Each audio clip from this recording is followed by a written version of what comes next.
Hey folks, welcome to Sources Week. So let's take a look at where we've been and where we're going. So week 1, we worked on the personal statement. Week 2, we worked on professional email. And now we're getting into sources to prepare us for our first major essay. We're going to be writing about music therapy.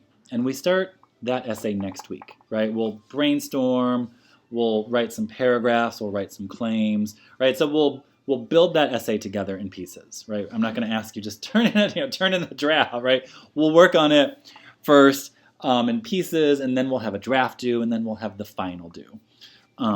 Okay, so that is coming up. So before we get into sort of that writing, right, writing a major essay, we have to talk about sources, right?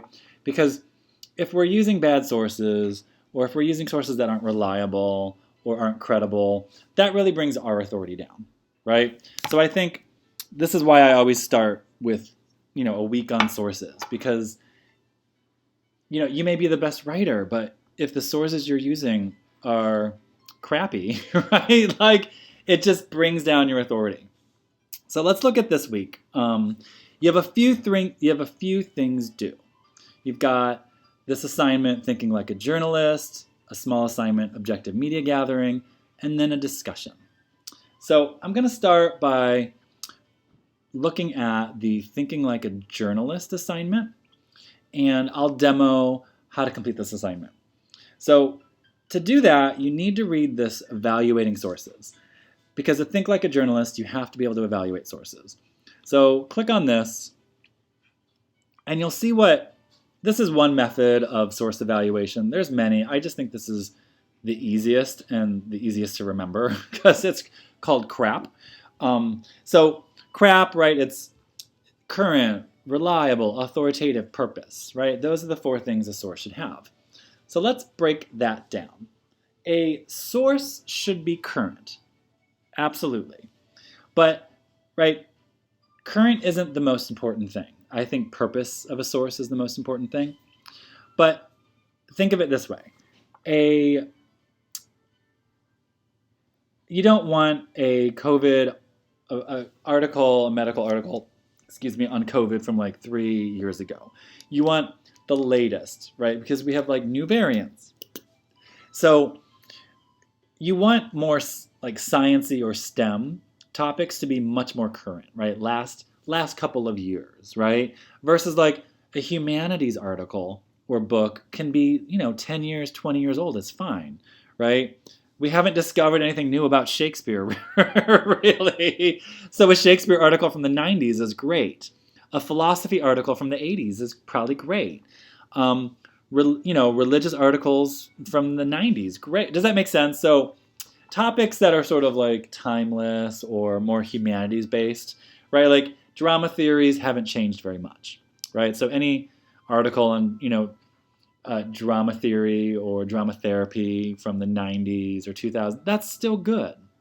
Maybe not from like the 1950s. It's probably really sexist. Does that make sense? But you don't want like a bioengineering article from the 50s, right? Like that is going to, they didn't have bioengineering in the 50s, right? You want a bioengineering article from the last few years. You want an aviation technology article from the last few years because the technology changes, right? So you have to really stay current. I think you got my point. So currency, yes, for more of a STEM topic, absolutely, right? Astronomy changes, right? We found all of these exoplanets in the last 7 years, right? We never knew about these things 7 years ago. So an article from astronomy from, 2000 is so out of date, right? But, an article on, Buddhism and practices, from the 90s is still good, right? Does that make sense? Okay, so that's currency. And then reliability, right? Is your source reliable? Where did the source originate, right? Is it a website? Like, where did it come from? Does the source provide references, right? Where do they get their facts from? If there's not a list of references at the end, you have to ask, well, where did they get their facts from? So I think reliability is a huge part of a reliable source.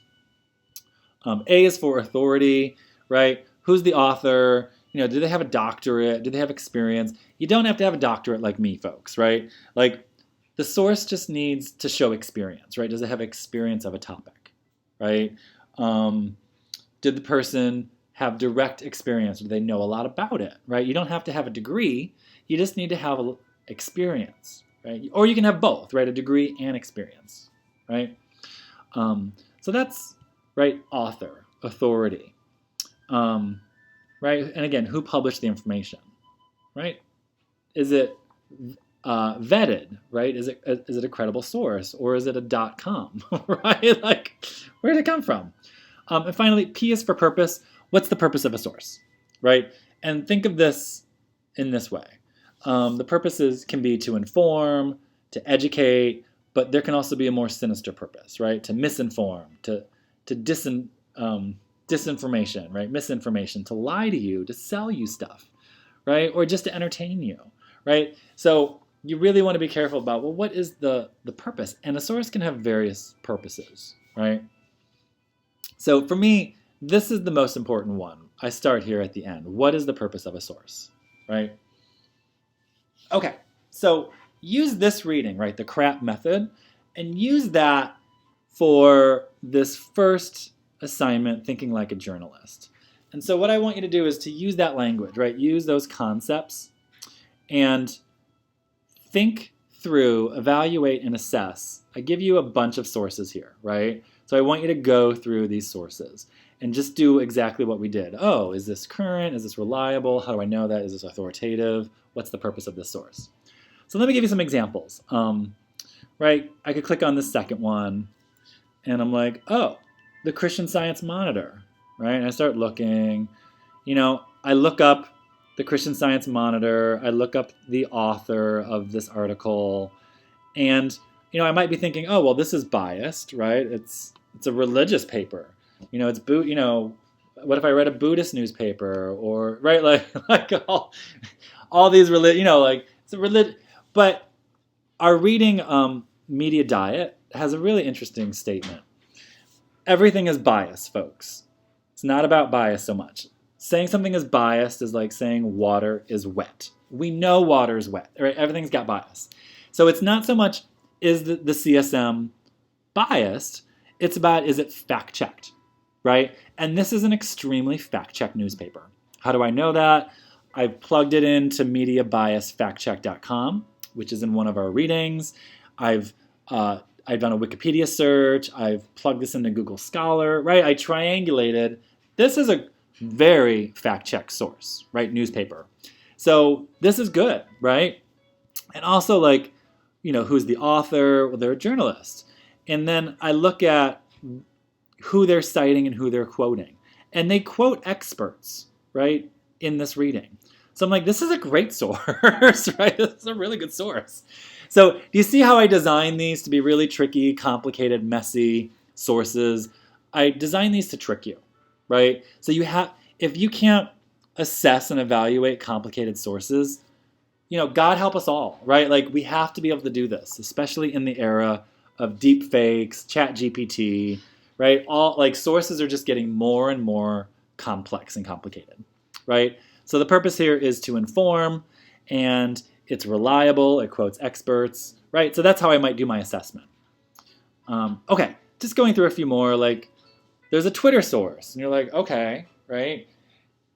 Twitter sounds really like its purpose is to entertain and to socialize, right? But don't, right? You have to go through this more. Okay, that's maybe the purpose, but look who you have here.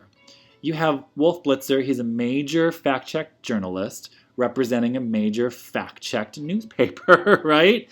So this is how I would think through this. Okay, the purpose, right, is to educate and inform us about this monument to COVID victims, right? There is an authority. It's a journalist.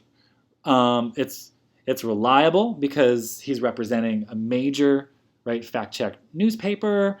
It just may be like it's not the most information, right? So I would be like, the purpose is to give you a little bit of information, but it's reliable and authoritative. It just happens to be on Twitter, right? So do you see what I mean by, like, don't just look? It's like you can't judge a book by its cover, right? And yes, Twitter is a dumpster fire right now. Like but this is, I believe, like a year or two old. Yeah, this is a little. This came out, 2021. So you have to take all of that under assessment, right? The crap, the currency, reliable, authoritative, purpose, right? So I would think this is a great source. It just, I would go to the full article for more information, but it's a great, way to learn about this. Okay, and right, so just go through these. Here's a Wikipedia source. Folks, Wikipedia is 80% accurate. I'll say that again. It's 80% accurate, which is basically, it's like a B minus source. So don't write off Wikipedia, right? I know the research on Wikipedia, right? It's a B minus source. So yeah, it's an okay place to start. I'll say a little bit more about Wikipedia. We in our discussion question, we have a question about racial and gender bias on Wikipedia. I'll say a little bit more about that in a second.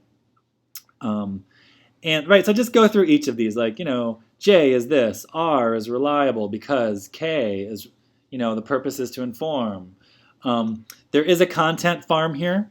A content farm is kind of what it sounds like it's farming content. It's creating cheap, easy content, trending content to get you to clickbait, to come to the site and to buy something. That's a content farm. So one of these is a content farm. So can you identify it? Can you see it, right? And then, you've got things like the Joe Rogan podcast, right? And so, you have to assess this, right? And I would say something like, okay, what's the purpose of the Joe Rogan podcast? Is he reliable? Is he an authority? Well, he's not an authority on all the subjects he brings up. And he does give a microphone and a platform to conspiracy theorists and COVID deniers. I've listened to the podcast myself personally. He just hands the microphone to people who spout all sorts of stuff. Does he have some experts on? Yes. Does he hand the microphone to COVID deniers? Yeah, yes, right? So I'd be like, this is a very mixed source. He's reliable, some of the time, but not all of the time, right? So you have to really dig deeply with assessing these. Okay, this is your video 1. I'm going to cut off here and make video 2.